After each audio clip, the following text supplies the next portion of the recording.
que nos dê muita proteção, que nos dê muita proteção e muito amparo nessa 1h30 de estudo, que assim seja. Assim seja. Obrigada, querida Alice. Essa é uma família mesmo muito, muito querida, muito unida, como aquele programa da Grande Família da Globo também, a gente é muito unida. Antes da gente começar, eu gostaria de apresentar a Isabel.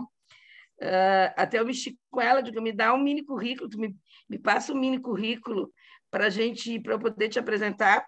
Nossa, fiquei impressionada, porque a Isabel realmente, a gente sabe do trabalho dela e da importância do trabalho dela, mas é um currículo de peso, fiquei muito feliz, né, da Isabel ter feito toda essa trajetória, que eu conheço ela lá do início. Lembrando a todos que estão aqui, a Isabel já foi nossa convidada pela UEM Pelotas, quando ela estava fazendo mestrado na Federal, justamente em cuidados paliativos, então ela apresentou para nós lá o trabalho dela, depois ela apresentou no doutorado, então é uma pessoa que a gente conhece o trabalho, né, e gosta muito, além de ser um tema super importante, né? Então, convidamos ela novamente para ela conversar com a gente sobre isso. Então, a Isabel, ela é enfermeira, doutora em ciências pela Universidade Federal de Pelotas, após defesa da tese com o tema Integralidade em Cuidados Paliativos, enfoque no sentido espiritual, integrante do Núcleo de Estudos em Práticas de Saúde e Enfermagem da Faculdade de Enfermagem da Universidade Federal de Pelotas, mestre em Ciências pela mesma universidade. Atualmente, enfermeira assistencial do Programa de Internação Domiciliar Interdisciplinar Oncológico e docente do Centro de Ciências da Saúde da Universidade Católica de Pelotas, atuando nas áreas da saúde, de saúde da criança, saúde coletiva, saúde mental, saúde do adulto e idoso, educação em saúde, neurociências e educação e cuidados paliativos. Coordenadora do programa de extensão Ser Saudável, docente do curso de especialização em cuidados paliativos da Universidade da Região da Campanha, Rio Grande do Sul, e do curso de especialização em cuidados paliativos da Unimar Marília, São Paulo, e vice-presidente do Instituto Cuidativo. Bom, o que eu combinei, que nós combinamos, a Isabel, esse é um tema muito importante, né, e para a gente poder aproveitar bastante a Isabel, a gente combinou que ela vai fazer uma apresentação do tema, né, e depois a gente vai fazer uma roda de conversa, né, Isabel? Uma discussão, é isso? A gente mais ou menos tinha combinado. Aí fica a teu critério, como tu achares melhor. Tá bem. Então, eu inicio agradecendo novamente o convite da Verinha, né, e de todos vocês, porque certamente vocês concordaram, né? Então, agradecer a oportunidade de poder estar aqui. Algumas carinhas eu conheço de longos anos, né? Agora eu enxerguei a Patrícia ali, o Willy, a Vera, a Alicia, o Bruno, que é meu colega lá do PID, né? Do Melhor em Casa, do PID, que ele veio também me prestigiar, né? E outros tantos que eu não estou enxergando aqui, mas certamente devo conhecer, né? Porque a gente que já vive há algum tempo, um tempo grande aqui na Terra, a gente conhece muitas pessoas. Às vezes os meus filhos dizem assim, mãe, como é que tu conhece tanta gente? Mas eu já estou há bastante tempo aqui, né? Então, a gente vai conhecendo muitas pessoas, e isso é muito bom.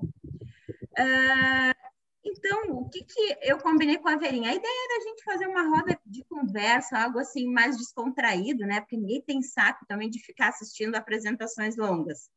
Então, o que eu fiz? Fiz só uma introdução bem breve e trouxe fotos do meu cotidiano, assim, do nosso cotidiano enquanto equipe, para poder compartilhar um pouco com vocês, e a partir dali isso vai suscitar dúvidas, contribuições, e aí a gente pode ir conversando, tá bem? Para a gente aproveitar o tempo, vocês participando, para não ficarem com sono, né? Não ficarem cansados também, porque ao final do dia, às vezes, ainda mais com esse calorão, a gente também já está cansado. Então, eu vou começar a apresentar o que eu trouxe aqui para vocês.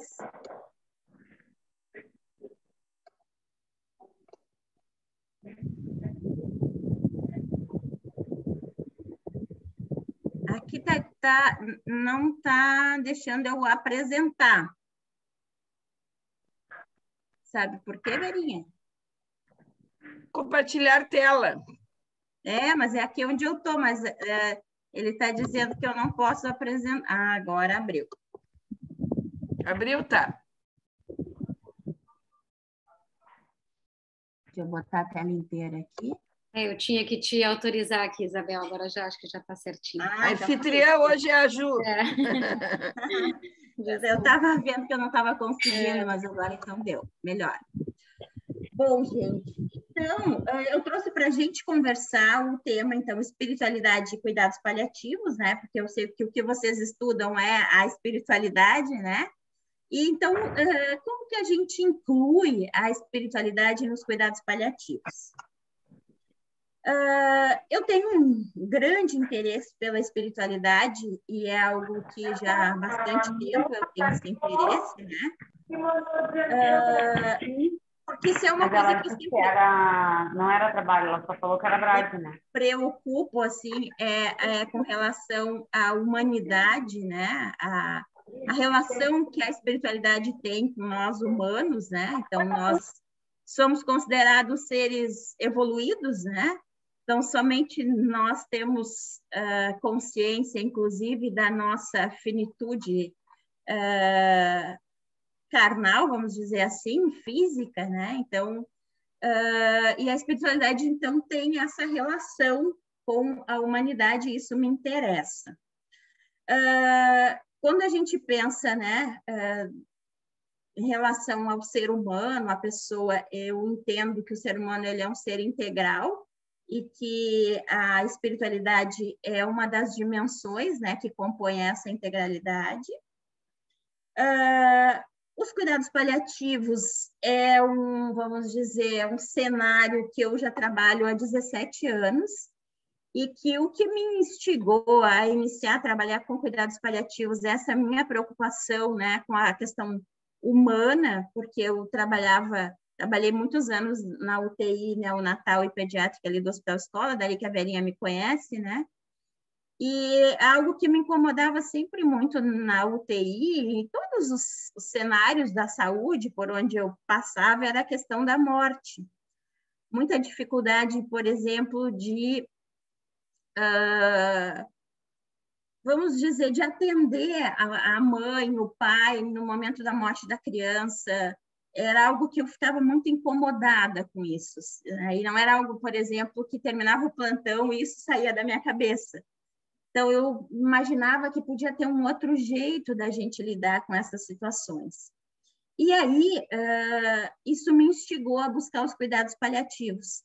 Porque quando a gente tem, por exemplo, pacientes crônicos, né, que têm doenças ameaçadoras da vida, com diagnóstico, muitos diagnósticos levam a essas doenças ameaçadoras da vida, mas na pediatria, assim, o que mais me instigava, mais me incomodava eram as crianças com câncer, né? Que na época elas eram diagnosticadas ainda em Pelotas, iniciavam o tratamento, hoje não acontece mais isso, né? Se tratam em Porto Alegre, mas muitas vezes essas crianças elas iam para a UTI, elas ficavam afastadas dos pais, e isso me incomodava um pouco. Aí comecei a estudar sobre cuidados paliativos e a ter interesse em descobrir mais sobre isso. Foi então quando a gente... por conta do Hospital Escola ser referência em oncologia, a partir da iniciativa da doutora Julieta, teve, então, a ideia de criar uma equipe para atender pacientes, né, que fizessem tratamento para o câncer, mas que, mesmo durante o tratamento, muitos pacientes, eles têm muitas dificuldades, têm muitos sintomas que precisam ser aliviados até para dar conta do tratamento, e outros que não respondem mais ao tratamento para a doença, mas que precisam ser cuidados, né? Merecem ser cuidados, pensando nessa integralidade. Foi então que a gente criou o PID, né? Então, eu estou desde a primeira equipe do PID, juntamente com a doutora Julieta, e ali a gente entrou, então, para a área dos cuidados paliativos. Na época, a gente foi meio autodidata, assim, a gente começou a buscar e trazer pessoas já para A gente fez já no primeiro ano, a gente fez um evento em Pelotas, né, trazendo o pessoal do INCA para nos ajudar, a professora Maria Goretti também, que veio de São Paulo, e vários outros profissionais que já eram renomados nos cuidados paliativos vieram, então, para nos ajudar, para nos dar mais um embasamento teórico, né, de como a gente deveria seguir a nossa trajetória. Bom, ali também comecei a questionar a questão do sentido para a vida, né? Então, para onde a vida nos leva? E hoje eu entendo que muitos autores que eu busquei, o Heidegger, por exemplo, ele diz que o sentido da vida é a morte. E eu já acho que o sentido da vida é a eternidade, né? Eu discordo do Heidegger, mas na época isso me chamava bastante atenção, né? Então, se o sentido da vida é a morte, esse sentido, a morte ela precisa ser digna, né? E isso eu continuo pensando até hoje, né? A morte, por exemplo, dos pacientes com câncer, ela passa a ser um processo, né? Não é algo que ocorre de uma hora para outra. Os pacientes, eles têm um longo período de sofrimento, né? E que eles precisam ser paliados, e os cuidados paliativos buscam isso. Então, foi aí que eu fui encontrando esse sentido também para a morte física, né? E isso me instigou a fazer o mestrado e o doutorado, que a Verinha falou que eu compartilhei, então, aí com a AMB, que eu fui convidada, e foi muito legal, assim, a nossa conversa, a nossa troca, né? E no mestrado, então, eu estudei a construção de um significado de espiritualidade para a equipe de cuidados paliativos. Porque a gente começou a estudar e aí não ficou difícil de dar conta dos sintomas físicos, não ficou difícil de dar conta dos sintomas sociais, dos sintomas psíquicos mais difíceis, mas também não impossíveis, né? Porque a gente trabalha com equipe, a gente tem psicólogo, assistente social, fisioterapeuta, nutricionista, terapeuta ocupacional, depois eu vou falar mais de todos os profissionais. Mas quando veio essa questão da espiritualidade, aí a gente teve bastante dificuldade, né? Como abordar a espiritualidade das pessoas em processo de morte, né? E foi aí que eu disse, bom, então preciso estudar. Então, na minha dissertação, ela foi uma dissertação que foi construtivista, né? Então, a gente foi construindo esse significado para a equipe, porque todos precisavam entrar em contato com isso, né? E aí isso passa, né, da gente também entender qual é o significado de espiritualidade individual, né, de cada um, porque somos seres humanos que cuidamos de outros seres humanos, né, num processo de adoecimento, e a gente foi construindo, então, o significado de espiritualidade para cada um dos profissionais, até a gente construir o significado de espiritualidade para a equipe, e a partir daí a gente se sentiu, vamos dizer, não prontos, mas mais embasados para, então, acolher essa necessidade dos pacientes. Bom, isso me levou também, né? É um estudo que é algo que instiga a gente a continuar estudando, e aí no doutorado eu estudei, então, o fenômeno da espiritualidade, ou o sentido da espiritualidade para os pacientes em final de vida. E aí eu fui entrevistar os pacientes para entender este processo. A minha tese, ela foi bem interessante, assim, porque pessoas de várias religiões, né, que participavam de grupos religiosos, alguns que não tinham religião, mas o sentido era muito próximo, né? Quanto mais próximo do momento da morte, eles tinham mais ou menos o mesmo pensamento sobre a espiritualidade, independente da crença que tinham.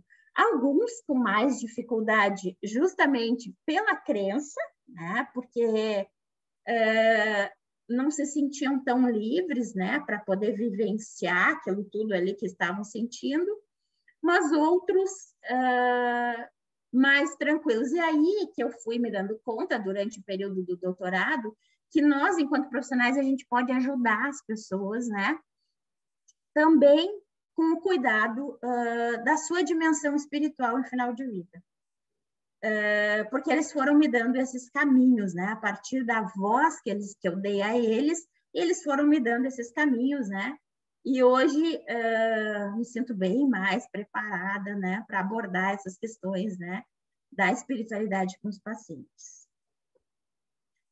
Bom, aqui eu trouxe algo assim do conceito de cuidado paliativo lá de 2002 da OMS, em que já traz, né, que o cuidado paliativo é uma abordagem que promove aos pacientes e familiares, promove qualidade de vida, né, os pacientes e familiares que têm problemas associados a doenças que ameaçam a vida, e aqui já traz a necessidade, então, da avaliação e tratamento impecáveis da dor e outros problemas físicos, psíquicos, sociais e espirituais. Então, esse conceito da OMS de 2002 já diz isso. Olha, a gente precisa cuidar da dimensão espiritual das pessoas, sim. Né? Se a gente quer fazer cuidado paliativo, a gente precisa cuidar dessa integralidade. E a gente precisa abordar a espiritualidade dessas pessoas. Bom, e vocês sabem, né? A maioria são profissionais da saúde, e mesmo os que não são profissionais de saúde, não é comum a gente estudar nas nossas escolas, né, de formação, estudar espiritualidade, né? Então, a gente precisa buscar isso por fora. Então, a maioria dos profissionais não tem este preparo e não se sentem preparados, né, para abordar as questões espirituais com os pacientes. Então, a espiritualidade, então, faz parte do cerne da abordagem dos cuidados paliativos, né? Conforme foi proposto pela própria OMS. E viver essa situação pode ser algo transformador e resultar em crescimento, como também desesperador. Quando que isso vai ser desesperador? Quando o paciente ele apresenta para a gente o que a gente chama de angústia espiritual e a gente não sabe lidar com isso.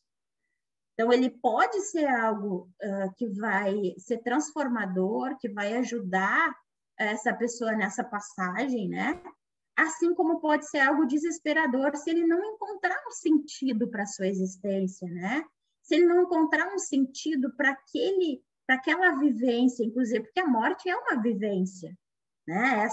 Essa passagem que a gente faz é uma vivência, principalmente para os pacientes que têm câncer, né? Porque a gente chama que a morte ela passou a ser um processo. E, infelizmente, né? A ciência ela nos afastou um pouco da questão da morte, justamente porque a morte virou um tabu, algo a ser evitado, né? Então, a morte passou a ser vista como um fracasso por muitos profissionais de saúde, pela sociedade em geral, né? E isso atrapalha para que a gente possa realmente estudar a morte e compreender melhor como é que a gente pode atender. E por isso, o Brasil, gente, ele está classificado em 42º em qualidade de morte. Então, é muito ruim a nossa classificação em qualidade de morte. A gente morre muito mal aqui, justamente porque a gente tem poucas equipes de cuidados paliativos, poucas equipes que dão conta de atender essa integralidade da pessoa, né? E atender todas as necessidades que eles vão apresentar neste processo. Para ter ideia, né, o primeiro país em qualidade de morte é a Inglaterra, né? E qualidade de morte tem muito a ver com qualidade de vida. E aqui, na América do Sul, a gente também está ruim, porque a Argentina, o Uruguai, o Chile, o Equador estão na nossa frente. Né? Então, para ver como a gente está ruim mesmo. Bom, vou falar um pouquinho sobre o PID, que cenário é esse que eu trabalho. Então, o PID é um programa do Hospital Escola da Universidade Federal de Pelotas. Hoje ele é administrado pela EBSER, né? Como toda a instituição, o Hospital Escola todo ele é administrado pela EBSER. Ele foi criado, então, em 2005, então atua desde 2005, atende pacientes com câncer em fase avançada da doença, no domicílio desses pacientes, né? E a equipe é uma equipe multi, então a gente tem médico, enfermeiro, técnico de enfermagem, assistente social, fisioterapeuta, psicólogo, terapeuta ocupacional, nutricionista, dentista, assistente social, já coloquei aqui. E o objetivo principal do PID, né, é o alívio do sofrimento, tratando sintomas físicos, emocionais, sociais e espirituais. E com isso, a gente busca dar qualidade de vida para esses pacientes, né? E certamente a gente cuida deles até o final da vida, então a gente também preza a qualidade de morte para eles, né? E a qualidade de vida e qualidade de morte é algo muito individual, gente. Então, se eu perguntar aqui para vocês, né, o que é qualidade de vida, cada um vai ter algo diferente. Quando a gente chega próximo ao final da vida, não muda muito também. As pessoas, elas são muito diferentes. Então, por exemplo, a gente não trabalha com protocolo, um cuidado paliativo, porque é algo que a gente vai construindo junto com o paciente, junto com a família. A gente trabalha com princípios, mas não com protocolos. Porque é algo que não pode ser engessado, né? Porque uma das principais questões que a gente faz para o paciente, um pouquinho que eu vou tossir. Estou com o ar-condicionado ligado aqui, está bem em cima de mim, aí dá um pigarrinho. O que mais importa, né, naquele momento? O que mais importa para o paciente?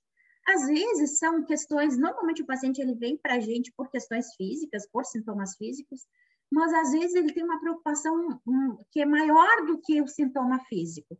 Um exemplo, um paciente que ele é o único provedor daquela família, que ele não tinha vínculo empregatício nenhum, que ele está doente e que a família, né, está toda desamparada, até do ponto de vista de alimentação, das despesas da casa e tudo mais. Às vezes eles, quando a gente chega, assim, eles falam dos sintomas, a gente também aborda isso, porque é o que vem para a gente no formulário, e aí quando a gente faz essa pergunta, o que mais a gente pode ajudar? Aí vem toda essa outra demanda social, a demanda psíquica, o medo, né? O medo é um sintoma muito comum, né? Ansiedade, depressão, eles trazem muito isso, né?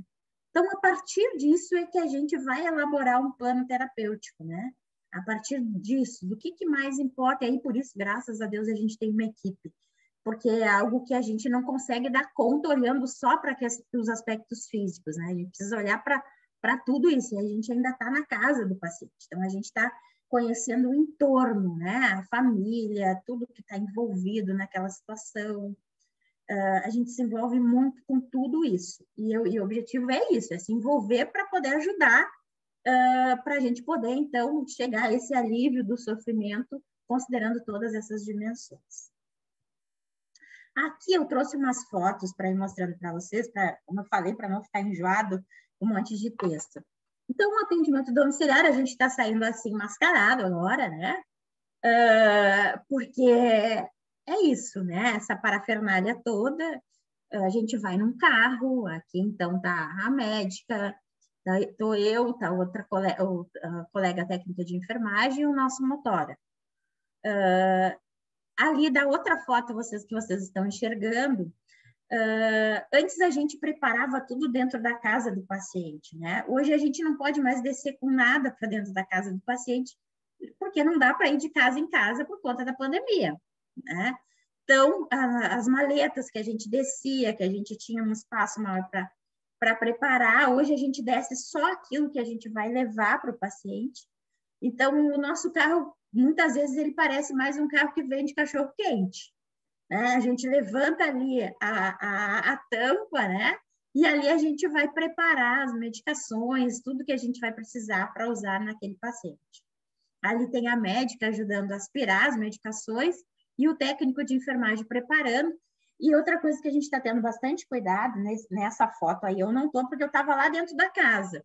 Então, normalmente a gente não entra mais todo mundo dentro da casa, né? Porque cada casa que a gente entra, a gente troca o avental. Então, a gente também não tem tanto material disponível assim para desperdiçar. E aí entra a gente faz aquela abordagem de acordo com a necessidade e a gente chama os outros colegas. Assim que a gente foi se adaptando à pandemia. Aqui, só para mostrar mais ou menos como é que é o ambiente domiciliar, né?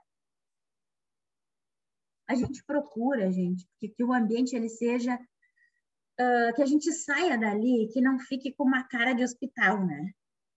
Então, não sei se vocês estão vendo, ali tem um suporte que foi feito, o próprio paciente fez, né? Ele colocou uma argamassa dentro de um balde, né?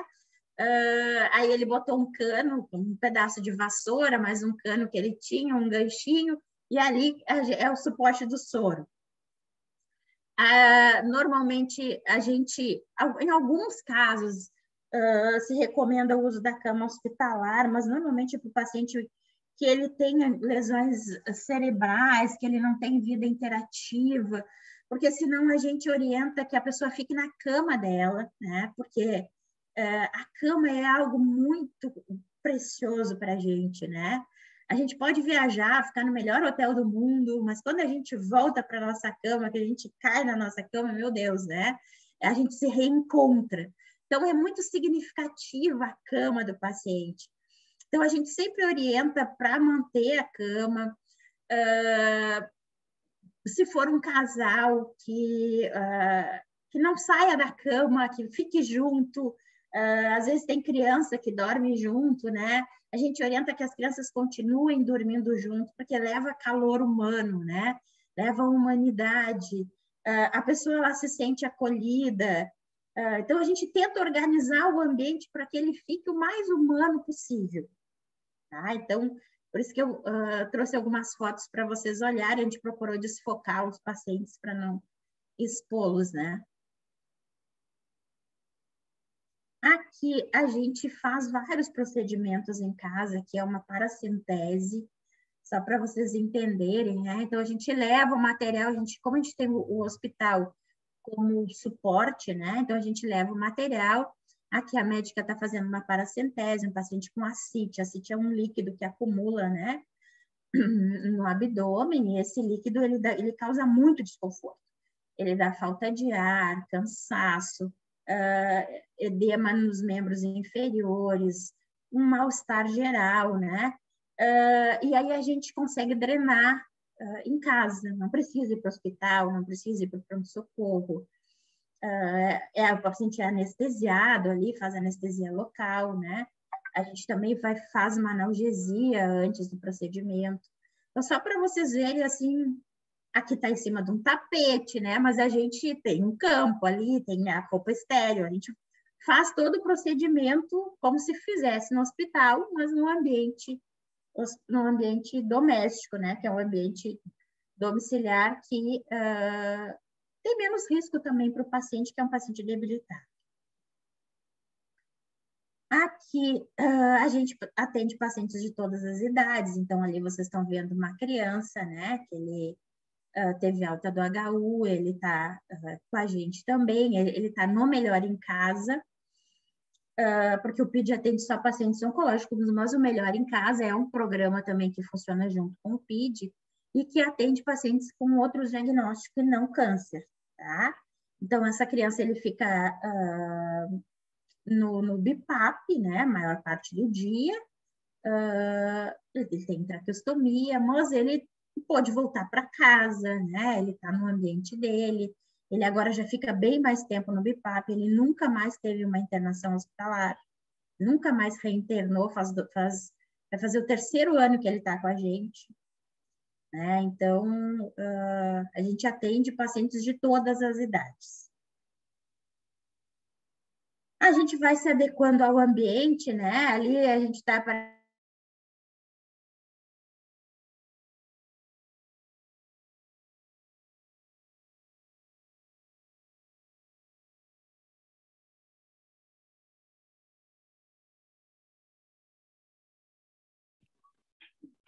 Não sei se caiu a conexão da Isabel. Acho que caiu, vamos ter que esperar um pouquinho, né? Parece que escureceu ali ou faltou luz. Caiu. Vamos esperar um pouquinho.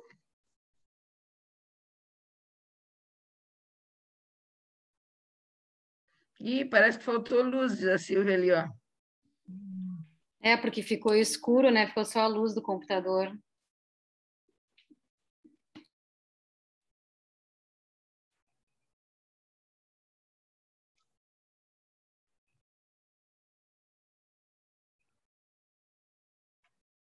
Vamos dar um tempinho, gente, ver se ela...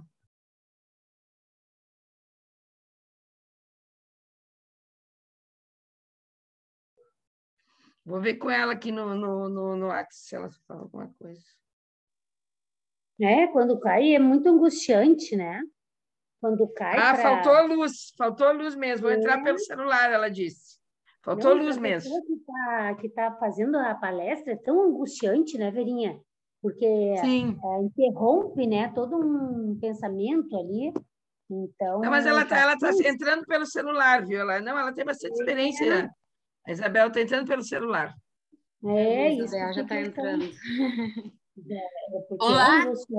Ai, Oi! Casa sem luz! Caiu laranjal, é isso, né? A gente viu que escureceu ali tudo. Ficou só mas tranquilo, Isabel. Tá, mas eu posso ir conversando com vocês por aqui, sem problemas. Pena que vocês não vão ter as imagens, né? Não, vai conversando e mas eu estava mostrando. Vamos ver se volta. Não, mas vai seguindo sem problema. Aqui nós estamos em casa, fica bem tranquilo. Então tá. Bom, então eu estava colocando para vocês, né, a questão do ambiente, né? Ali, eu acho que vocês ficaram ainda com a foto que a gente está de joelho ali, né, preparando a medicação. Porque é isso, a gente vai se adequando ao ambiente da casa, né? Então, às vezes, o local mais adequado para a gente preparar a medicação, né? Como eu falei para vocês, a gente desce o mínimo de coisa possível, mas a gente precisa descer aquilo que a gente vai usar para o paciente. Então, a gente vai se adequando, né? Então, às vezes, ali, por exemplo, é uma mesa na sala, que era a mesa mais adequada para preparar a medicação, que a gente precisa de um ambiente limpo para isso. A gente prepara os medicamentos e tudo mais, e a gente deixa na casa, a gente vai treinar o cuidador para administrar. A gente usa muito medicação por hipodermóclise, né, por via subcutânea, que essa é uma técnica que eu também não aprendi na faculdade, mas fui aprender nos cuidados paliativos, né, e hoje eu ensino na Universidade Católica, né, para os meus alunos, que a gente pode fazer medicação por via subcutânea. A medicação por via subcutânea, até a hidratação por via subcutânea, ela é muito mais confortável para o paciente, né? Esses pacientes, eles têm muita dificuldade de acesso venoso, eles não têm mais acesso venoso, e não tem a necessidade, porque os sintomas, os principais sintomas que a gente precisa paliar, a gente consegue administrando esses medicamentos por via subcutânea. Então, a gente coloca um catéter na subcutânea, a gente fixa e o paciente fica com o catéter. E ali a gente treina a equipe, os familiares, para administrar o medicamento. Muitas vezes até o próprio paciente administra os medicamentos. E aí a gente deixa preparado para 24 horas. Porque a gente pode ir até 2 vezes por dia na casa do paciente, né?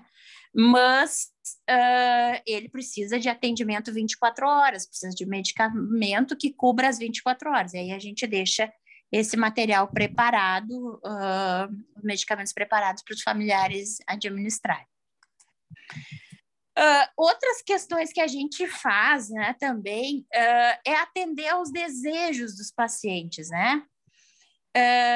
E aí, uma pena que eu não posso mostrar a foto para vocês, mas aqui um dos desejos que a gente teve de um dos pacientes foi ele era um paciente que ele fazia uma ação social num quilombo, tá? Para os quilombolas. Então, ele juntava ranchos, levava roupas, várias, de acordo com a necessidade, leite, né? De acordo com a necessidade desse grupo de quilombolas, ele arrecadava e levava uma vez por mês.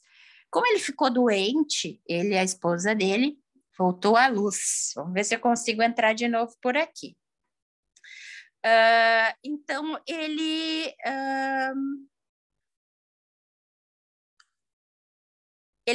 começou a... Ele ficou com essa necessidade que ele queria voltar lá no quilombo, né? Para... Vamos ver se entra agora. Ele queria voltar, ele queria se despedir das pessoas no Quilombo e tudo mais. Aí a gente organizou, estava iniciando a pandemia, né? A gente conseguiu se organizar para, então, levar ele e a sua esposa para participar, para poder se despedir, né? Na verdade, ele pediu que a gente também juntasse alimento e roupa e tudo mais, que ele queria fazer essa última ação. Essa foi a vontade dele, a gente conseguiu, foi muito legal. E aí a gente conseguiu, então, levá-lo, ele e a esposa. Vamos ver se eu consigo. Estou tentando entrar, porque a minha conexão não está muito boa ainda. Recording in progress. Acho que agora deu.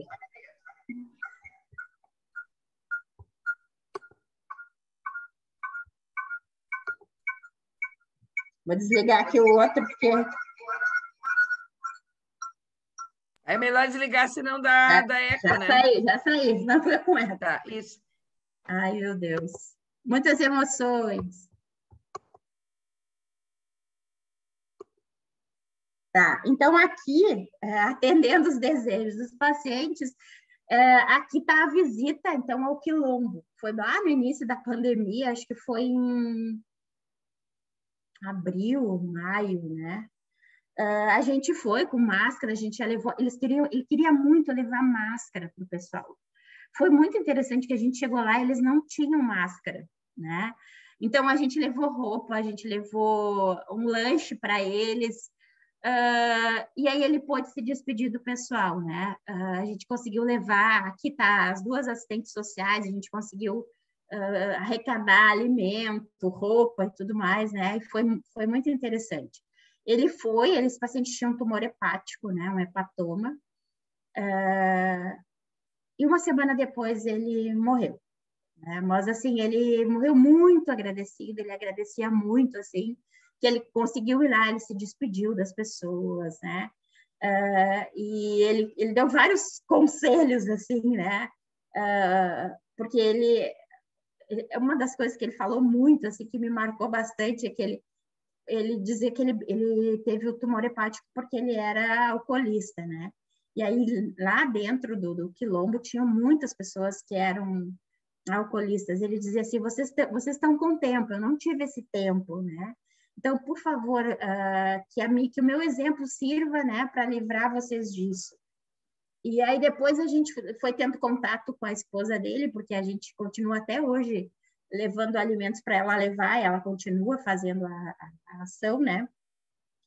E ela disse que muitos conseguiram, né, mudar o comportamento a partir da conversa dele, né? Então, legal, assim, né? A outra aqui é uma pescaria.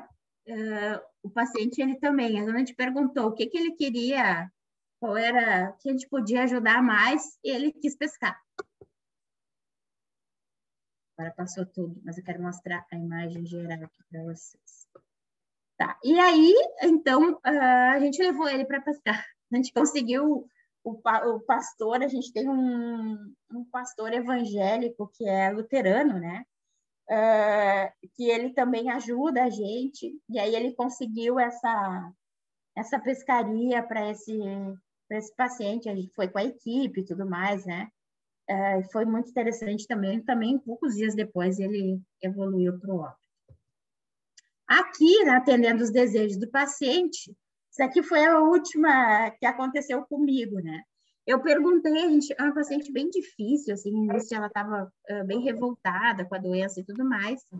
Aí, depois que a gente conseguiu aliviar os sintomas dela, eu perguntei para ela, né, o que mais que a gente podia ajudar.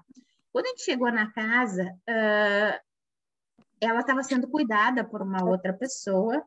Umas coisas boas, assim, que eu assisti. E uma das coisas que angustiava ela, que ela tinha esse cachorrinho, e a cuidadora não gostava do cachorro, assim, não tinha muita afinidade com o bicho, né? E aí deixava ele preso num pátio, assim, e ele ficava sempre atrás dessa grade de arame ali. E quando a gente chegava, ele acuava, ele ficava desesperado. E aí eu perguntava para a cuidadora, eu posso soltar ele um pouquinho? Aí eu soltava ele e ele vinha, né? E lambia ela, e ela ficava bem faceira, né? A paciente. E ele ficava na minha volta também. Aí, quando eu perguntei para ela o que mais que eu podia ajudar, ela assim, Isabel, tu pode me ajudar muito, eu preciso que tu fique com o meu cachorro.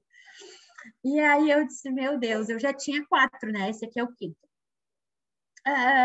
Aí eu disse, tá bem, mas antes eu vou ter que falar com o meu companheiro, né? Porque isso não é uma decisão que eu possa tomar sozinho.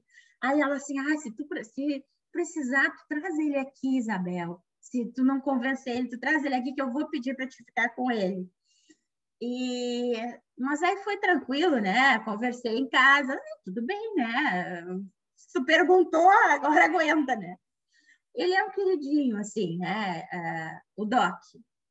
E certo, né? Aí eu combinei com ela, porque eu não podia pegar nos dias que eu estava trabalhando, aí foi num sábado, né?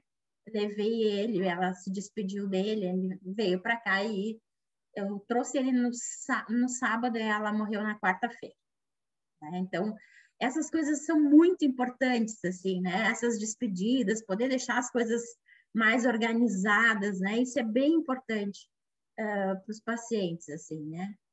E eu ganhei também, né? Ganhei um rico de um cachorrinho. Bom, e a espiritualidade, né? Então, eu acho que tudo isso é espiritualidade, né? Isso que eu tenho chegado a essa conclusão, né? Na verdade, não tem conclusão, né? Mas essas reflexões, né? Então, a própria compaixão, né? Para mim, esses valores, compaixão, sabedoria, né? São valores que a nossa dimensão espiritual, que a espiritualidade nos traz, né? Então, o próprio conceito de compaixão, estar com o outro no sofrimento, né? O encontro com o outro, então exige autenticidade, né? Para estar do lado. Então, a compaixão é quando o sofrimento do outro me toca, né? Eu não preciso sofrer que nem o outro, eu não vou sofrer que nem o outro, mas ele me toca, isso me importa. Né? E, para mim, isso é a espiritualidade. A questão da sabedoria também, né? Que a sabedoria, ela não depende do quanto a pessoa ela frequenta uma escola, uma universidade, né? E tem muito a ver com essa questão das vivências, do que se aprende com a vida, né? E os pacientes, eles trazem muita sabedoria neste processo, né? Eles trazem muitas coisas, eu sempre digo, me sinto muito privilegiada de trabalhar com cuidados paliativos e poder cuidar das pessoas neste momento de despedida delas, né? Porque a gente aprende muito, muito, muito, muito. Cada paciente, cada história é um privilégio, assim, né? De poder acompanhar. A questão do altruísmo, para mim, também é espiritualidade, né? Da qualidade, sentimento, atitude de querer bem ao próximo, né? Sem esperar nada em troca. A própria esperança, né? Poder levar um pouco de esperança para essas pessoas, acolher, vamos dizer, sentimentos, visões que eles começam a ter algumas visões e eles se confundem muito com isso, porque eles não entendem, muitos não entendem. Eles não fizeram nenhum exercício de espiritualidade antes, né? E aí, quando a morte se aproxima, eles começam a ver coisas, e ver vultos, e ver pessoas que já morreram, e se a gente abre para eles conseguem compartilhar isso, e aí a gente acolhe isso, né? E trabalha essas questões. Então, como é que a gente inclui o cuidado espiritual? A escuta, o interesse, a escuta é algo muito importante, né? Escutar o paciente, entender a história de vida dele, né? Questionar a respeito da espiritualidade. A gente questiona, assim, né? Em caso de situações estressantes, a gente pergunta o que lhe dá força nesse momento. Na conversa em relação à fé e às crenças, a gente questiona se a própria prática espiritual, se ela pertence a algum grupo espiritual, algum grupo religioso, e se esse grupo, se essa prática, ele traz algumas restrições. E se essas restrições também interferem no tratamento. A gente escuta muito isso, né? Quando as pessoas, por exemplo, elas trazem que eu parei o tratamento, né? Porque eu fui, sei lá, o líder espiritual disse que a partir de agora podia usar só um óleo, que ele ia me tirar a doença, que não precisava mais seguir o tratamento, né? Então, isso a gente escuta, e claro que a gente aconselha que não, né? Porque as coisas, elas são dimensões diferentes que estão sendo tratadas ali, né? E que a pessoa ela precisa seguir o tratamento, né, da ciência. Deixar claro que tudo que interfere, tanto positivamente como de forma negativa, é de interesse nosso, né, porque a gente vai tentar ajudá-los, né, a fortalecê-los neste momento, mesmo que eles estejam em dúvidas. A gente vai tentar dar subsídio para ajudar nas decisões, né. A gente também usa muito o reiki. Eu sou reikiana desde a época da pediatria, né? Eu fiz curso de reiki porque tentando ajudar as crianças, né? Na separação, na época que eu trabalhava na UTI, as mães não ficavam junto. Isso era muito difícil lá em 1990, né? Hoje as mães podem ficar junto dentro da UTI, então era sempre muito complicado, né? Então, eu aprendi essa técnica pensando em acalmar as crianças e ajudava muito, e aí também ajudava a acalmar as mães, né? Era algo que eu podia levar a partir da imposição de mãos, porque o reiki, ele é uma prática integrativa hoje reconhecida pelo Sistema Único de Saúde, né? Em que ele alinha os canais energéticos, né? Então, o reiki, ele dá uma sensação de calma, de tranquilidade, ele alivia dores, né? Então, as sensações, elas são muito individuais, né? Mas o profissional que aplica a técnica, ele passa a ser só um canal de transmissão de energia. Eu acho que é muito parecido com a energia do passe também, né? Claro que é diferente, eu sei que é diferente, mas eu acho que é muito parecido, porque é a partir da imposição de mãos. Aqui vocês estão vendo, a equipe toda faz reiki, aqui está a médica, o técnico de enfermagem, o residente, né? Então, meio que passa a ser um pré-requisito. Chegou na equipe, a gente diz, olha, é importante fazer um curso de reiki, porque o reiki ajuda a gente também, né? A gente se auto-aplica. Quando a gente aplica, 70% da energia passa para o paciente, mas 30% fica na gente, né? Então, é algo que também nos ajuda no dia a dia. Eu trouxe alguns casos para compartilhar com vocês. E esses casos eu gostaria, porque a Verinha disse que depois coloca no YouTube, né, Verinha? Aí, se der para cortar isso, eu acho importante, assim, porque depois as pessoas podem não gostar, né? Os familiares que eu estou contando, que são casos verídicos, né? Que eu vou contar para vocês, não vou dar nome para as pessoas, mas elas podem se identificar. Tá? Isabel, desculpa, tu queres... Eu pauso a gravação agora e depois a gente segue. O que tu achas? Eu acho que é melhor. Pode ser? Pode ser. Tá. Pode ser. É melhor. Aí, quando tu achar que eu posso voltar a gravar, tu me avisa. Pode ser? Pode. Eu vou contar os casos e aí depois eu vou abrir para a gente conversar, tá? E aí, na conversa, não tem problema. Porque... Tá, ótimo, claro. Tá bom.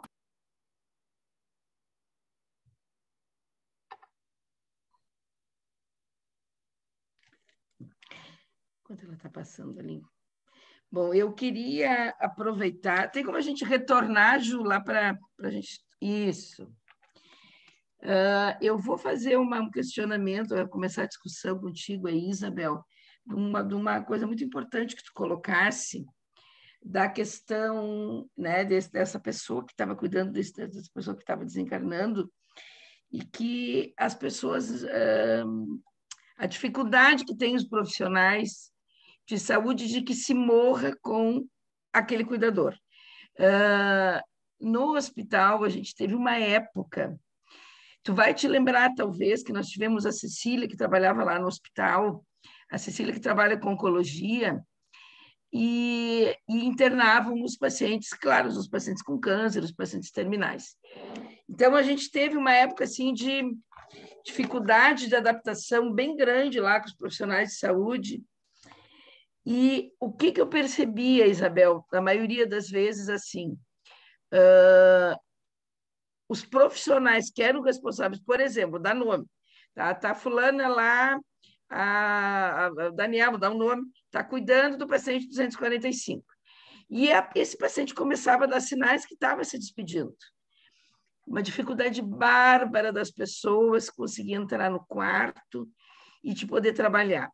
E eu me lembro assim que foi uma dificuldade tão grande que depois as equipes tiveram dificuldade de se adaptar por essa situação e acabou, inclusive esse serviço acabou não tendo mais no hospital, em função até da dificuldade das equipes, né? E na época eu me lembro assim que internaram vários e vários pacientes, e eu me lembro de um paciente que um gurizinho de 6 anos, e ele internou, ele tinha tido um tumor cerebral, tinha melhorado e depois recidivou. Foi muito, muito difícil, né? E eu me lembro a maneira de lidar, então, vários, desde médico até auxiliar de enfermagem, técnico de enfermagem, enfermeiro. E aí vem o questionamento, né, Isabel? Como é difícil, é muito complexo isso, mas como é que tu vai preparar essas pessoas para que elas possam estar atentas por um momento tão importante e sublime que é a despedida, né? Eu sempre digo, quando acontece isso comigo, eu sempre digo assim para os funcionários: gente, é uma honra a gente poder ajudar quem está se despedindo, é uma honra a gente poder ajudar e estar lá junto, mas a dificuldade, ela é muito grande. Então, vem a questão assim, como preparar esses profissionais? O primeiro questionamento. Segundo, existe formação em algumas universidades que tem essa disciplina dentro da universidade, porque ali eu sei que, na verdade, na universidade acho que não tem. Alguma coisa, talvez, na disciplina da Denise, que ela fala algumas coisas de doação de órgãos, né? E se fala, mas não nessa profundidade. Porque eu acho que nós, médicos, profissionais de saúde, estamos despreparados para isso, Isabel. E eu acho assim, eu senti muito isso, porque eu já estou muitos anos lá na FAO, agora vai fazer 20 e poucos anos, mas assim, a dificuldade é imensa. Como preparar esse pessoal? Sei que não é uma pergunta fácil. Não é. Existem muitos cursos hoje da área da saúde que já têm a disciplina de espiritualidade e saúde, né? A gente aqui em Pelotas, na Católica, é uma disciplina que não sou eu que ministro, é uma disciplina EAD, mas ela é uma disciplina optativa, tá? Então, a pessoa tem que querer fazer, né? E aborda muito essas questões existenciais, né? Também na disciplina, é bem legal o programa. Mas eu acho que é urgente a gente fazer um treinamento no local de trabalho. Hoje, a gente não dá para esperar pelas novas pessoas que vão se formar. A gente precisa ter essas duas frentes. A gente precisa ter uma formação em loco, nos locais de trabalho, e isso se faz com grupo, não tem outro jeito. Eu posso dizer isso com toda certeza, porque é assim, na atenção domiciliar, todo mundo os novos profissionais que chegam, a gente tem reuniões de equipe e a gente aborda esse tema, né? A gente traz isso para a discussão. E eu fui uma pessoa que aprendi em loco, né? Eu fui aprendendo, estou sempre aprendendo, mas a gente foi aprendendo em grupo. Então, eu acho que precisa ter espaço para isso, né? Que seja na reunião de equipe, que se faça discussão de algum artigo, e que se possa escutar pessoas que tenham experiência com relação a isso, porque parte muito da questão assim de como que eu estou espiritualmente, né, para poder atender a necessidade espiritual do outro também. Né? Então, como é que... enquanto eu não me entender como um ser espiritual, eu não vou conseguir alcançar a dimensão espiritual do outro, né? Então, e essa questão da morte também é um exercício, né? A gente também tem que pensar sobre isso, sobre a nossa própria morte, né? Às vezes a gente só pensa quando a gente tem alguém próximo que morre. Eu, como vivencio isso todos os dias, né? Acabo vivendo isso todos os dias. Mas, Abel, isso é bem claro, assim, funcionamento dos funcionários. Não, não, comigo não pode ser, porque sou eu que estou cuidando. Eu digo, mas que bom que seja tu, né? Que a família já está conhecida, já está mais próximo, mas é uma dificuldade bárbara que as pessoas têm, né? Eu acho que isso é uma coisa que tem que ser mais discutida e preparada. Mas tem alguma universidade, tu disseste que tem, aqui na faculdade acho que não tem, né? Não. Está mais envolvida, não tem, né? Não, mas tem aqui em Pelotas não tem, a única que tem que eu te falei é na Católica, e eu tenho a disciplina de cuidados paliativos, que agora, dentro da disciplina de cuidados paliativos, tem um módulo que é a espiritualidade. E aí, sim, hoje eu consegui já que ela era uma optativa, ela já é obrigatória, e também, no terceiro ano da medicina, que eu dou aula, a gente tem o ambulatório. Então, a gente tem a disciplina e o ambulatório, tem a prática. Porque é isso, né? Ou a gente forma ou a gente não vai mudar a realidade, né? Pessoal, alguém quer fazer algum questionamento aqui para a Isabel? Discutir? Isabel, primeiro gostaria de agradecer a tua fala, achei maravilhosa, assim, eu sempre gostei muito dessa área, inclusive agora quando tu falasse, eu estava me lembrando que quando eu estava fazendo pré-vestibular ainda para fazer a faculdade, né, para medicina. Eu entrei num grupo que tinha parceiros voluntários e eu ia para o setor de quimioterapia lá da FAO e a gente ficava acompanhando os pacientes enquanto eles estavam fazendo quimioterapia, conversando e tal. E era muito interessante, assim, essas histórias de vida e muito legal, assim, acho que até hoje eu me lembro dessa experiência, assim, que foi bem interessante. E eu sou neuropediatra e eu queria fazer oncologia pediátrica, mas não consegui. Na residência de pediatria lá em Porto Alegre, eu arrepiei um pouco com a onco, mas aí fui para neuropediatria. Mas eu acho assim muito interessante essa área, né? E essa parte dos cuidados paliativos. E aí o tempo inteiro que tu estavas falando, eu estou lendo um livro agora, coincidentemente, que eu não sei se vocês já leram, até peguei o livro aqui, é esse aqui, ó, do Carpinejar, Depois é Nunca, que ele fala muito sobre luto. E aí eu me lembrei de uma parte aqui, ó, que eu vou ler rapidinho um pedacinho, que eu achei bem interessante, assim, ó. É o início são pequenos contos, assim. A dor da perda é como uma panela de pressão. Não podemos abrir na hora em que uma chama em nossa vida se apagou. É necessário liberar o vapor aos poucos, aos sorvos, para não sermos queimados pela alta temperatura da saudade. Quem tenta descerrar a tampa logo que um falecimento acontece pode explodir a esperança, a fé e a confiança em Deus e em si mesmo. Temos que respeitar a trava de segurança. Eu achei super legal, assim, essa comparação dele, né? Da gente conseguir... Muito interessante essa analogia. Conseguir ver medir essa temperatura, assim, dos sentimentos, né? E ir com calma para ir absorvendo tudo isso.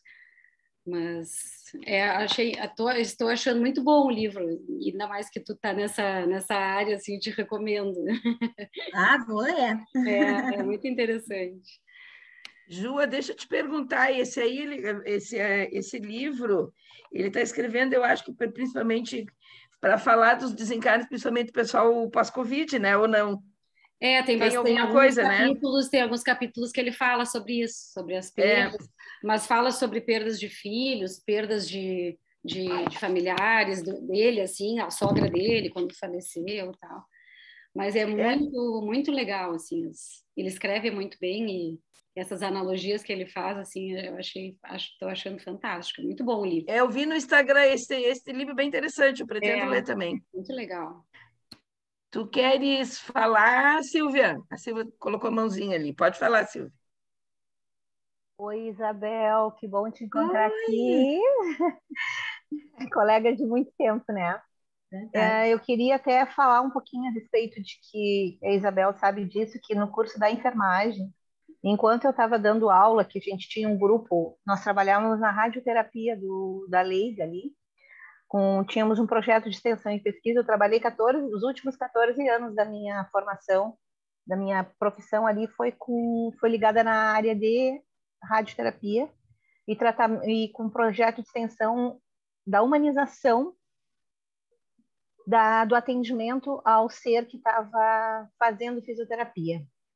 Então, a gente fazia consulta de enfermagem, fazia acompanhamento, porque a radioterapia ela é diária, né?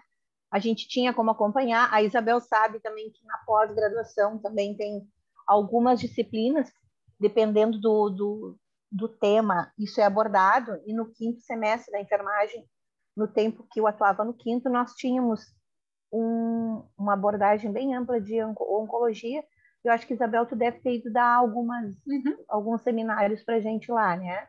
Então, eu sei que na enfermagem, muito pipocado, já há alguns anos, pelo menos de uma década para cá, essa questão ela tem sido abordada em algum momento. Claro que não com a intensidade e nem com a qualidade que deveria ser abordada, né?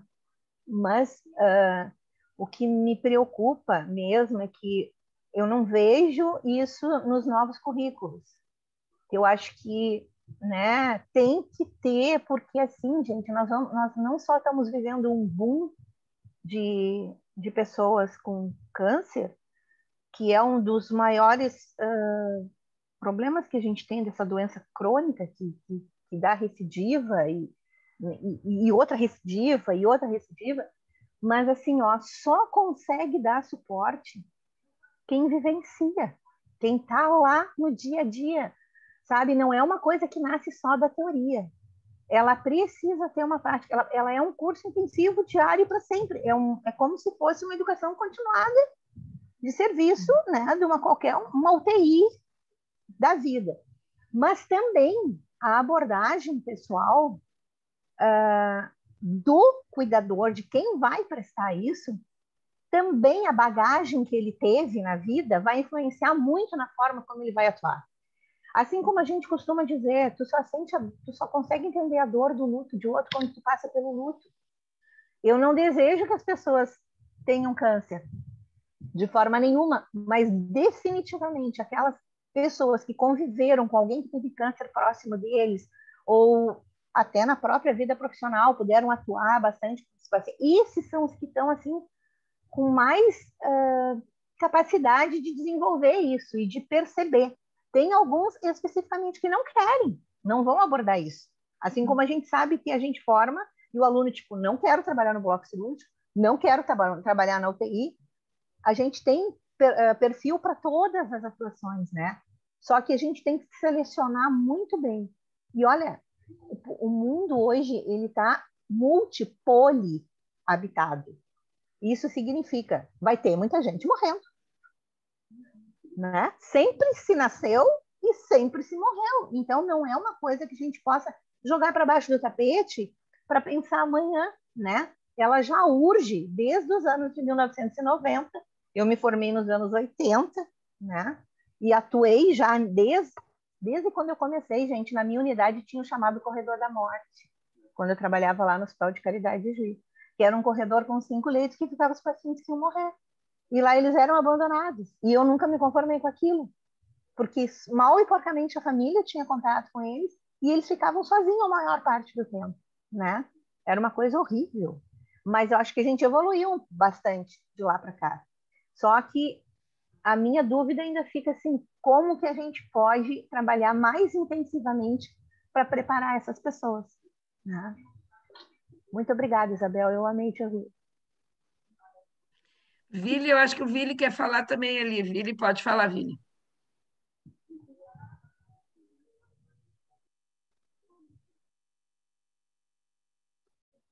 O som, Vili.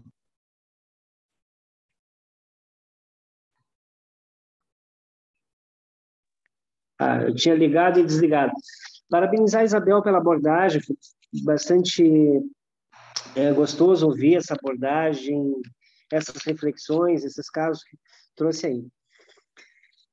Um pouco complementando, um pouco também trazendo um questionamento, Isabel, eu trabalho com morte num outro, com outro enfoque, tá? E aí tem quando a gente vai estudar um pouco essa questão do morrer, a gente tem aqui a abordagem do cuidado paliativo, o cuidado fim de vida e o cuidado compassivo.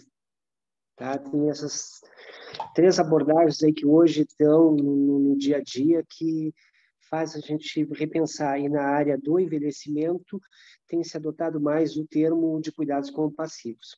Aí quando a gente vai fazer uma reflexão, não sei os números, né, de porcentagem de pessoas que têm uma abordagem de uma morte por câncer e outros que acabam falecendo pelo próprio processo de envelhecimento de uma forma natural, muitas vezes acompanhado pelas demências, diversos tipos de demência vascular, Alzheimer, enfim.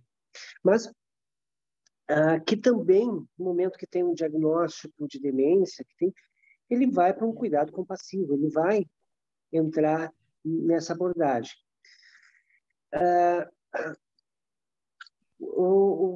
Como esse preparo, eu digo assim, um preparo social para entender isso, um preparo social para participar disso e profissionais para lidar com isso. Quando a gente olha assim, nós fizemos um levantamento lá do perfil, que não difere da bibliografia, é muito próximo. Quando a gente perguntar para a pessoa demenciada, de certo estágio, como é que é a sua saúde? Mesmo acamado, mesmo com muita limitação, o que ele vai dizer? 70% responde que tem uma saúde excelente ou muito boa. Clinicamente, está muito ruim, está em cadeira de roda, muitas vezes acamado ou com muita restrição, mas, mesmo assim, acha que está com uma condição de saúde muito boa, está cheio de planos, claro, dentro do seu mundo ali. E aí vem para aquela reflexão assim, como poderia se pensar, se abordar e se fazer um cuidado compassivo, um cuidado fim de vida, um cuidado paliativo, porque é trabalhar com o processo de morte. Hoje a gente tem a gente olha assim, que praticamente não nascer dentro de uma maternidade é um absurdo. Tá? Hoje tem que nascer dentro de uma maternidade. Os filhos têm que ser encaminhados para fazer isso. E aí, quando olha para a partida, para o outro extremo, aonde seria o melhor processo de morte? Aonde trabalharia isso? Qual o suporte que as pessoas precisariam ter e que políticas de cuidado poderia se pensar para esse fim de vida de uma forma digna? Mais uma reflexão, ajudar uma construção desse olhar, porque acaba se perdendo um pouco. Quando se fala em criança, o futuro da nação, a gente tem claro. E eu acho que não tem um lugar certo para que isso aconteça, mas eu acho que tem que se ter um entendimento, pelo menos alguns princípios, que a gente possa estar construindo socialmente. E quando se traz para a espiritualidade, vai bem nisso que a Isabel falou mesmo, essa participação, esse desapego, esse dia a dia, que eles passam a ter a visita dos familiares que já partiram, isso acalma muito. Né? Então, esse olhar que eu acho que não tem como a gente desvincular de alguma forma da espiritualidade, seja a religião que for. Tá? É mais ou menos nesse questionamento, Isabel, esses princípios, como olhar social para o morrer.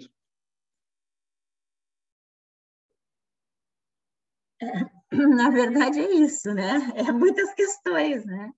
A gente, no Brasil, a gente engatinha ainda, né, com relação aos cuidados paliativos, né? A gente tem o privilégio daqui a gente ter ainda alguns serviços e tudo mais. Eu não tenho muita experiência de paciente com demência. Às vezes a gente tem alguns pacientes, né, que mesmo com demência, eles também têm câncer.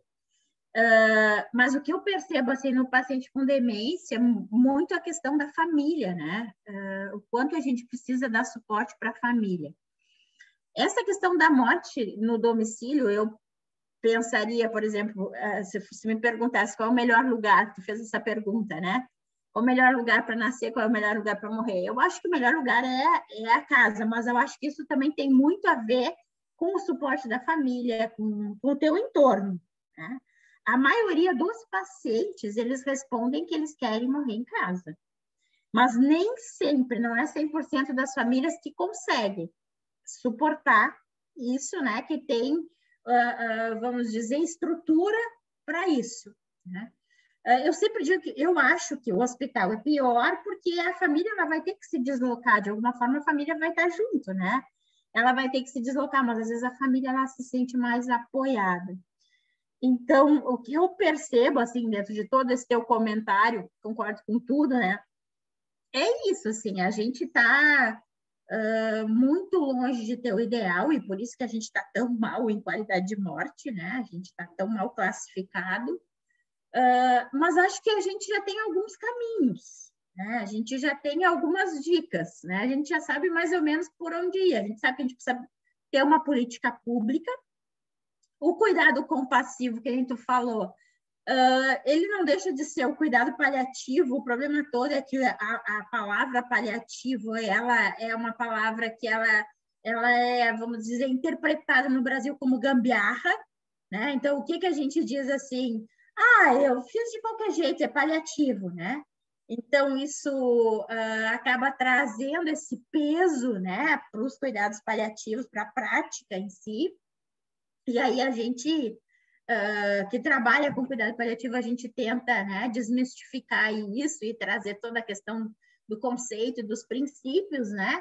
Mas é uma caminhada longa ainda, né? Então, hoje se fala muito na questão do cuidado compassivo, que nada mais é do que o cuidado paliativo, né? Porque a compaixão é isso, né? É tu te importar com o que o outro está sentindo e tu tentar aliviar, usar a ciência para isso, né? E a humanidade, aliar a ciência e a humanidade para melhorar a situação da pessoa, melhorar a qualidade de vida da pessoa e da família, do entorno também. Não sei se te respondi. O Bruno quer também fazer um comentário ali, Isabel. Pode falar, Bruno. Boa noite. Eu queria primeiro agradecer o convite da Isabel para poder assistir aqui hoje. Ela falou no início, eu trabalho com ela no Hospital Escola. Eu sou médico, eu tenho formação em clínica médica e medicina paliativa. E hoje a Isabel trouxe uma aula rica com a experiência dela de vários anos, como ela mesma falou, na assistência domiciliar, trazendo com a questão do cuidado paliativo, o que ela pesquisou, o que ela trabalhou no doutorado. E eu via que hoje é algo que há algum tempo eu já não via, que foram coisas que eu aprendi na residência, falas, contextos, coisas que a Isabel trouxe, que eu aprendi na residência em 2014, que eu terminei, que eu fiz no Hospital do Servidor Público Estadual em São Paulo com a doutora Goretti. Então, eu percebi, eu nunca tinha assistido uma aula da Isabel, eu conheci a Isabel por nome. Eu sou de Minas e não tem nem 2 meses que eu estou aqui em Pelotas. Eu saí de Minas e vim para cá transferido. Transferido não, eu pedi para vir para cá pela EBSER. Porque aqui eu sabia que eu poderia tentar conseguir trabalhar com cuidado paliativo e lá na filial da EBSER de lá que eu estava, em Minas, eu não estava conseguindo.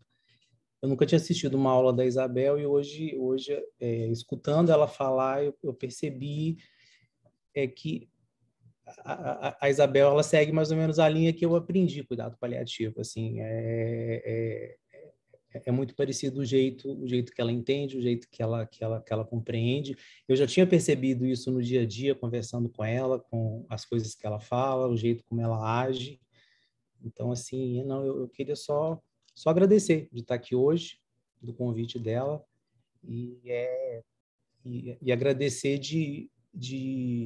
da oportunidade de poder estar trabalhando com ela e dizer que eu descobri, infelizmente, que ela falou que ela vai aposentar, então estou chegando no último ano dela, eu cheguei tarde, mas espero poder aproveitar um pouquinho do conhecimento dela. Era só isso.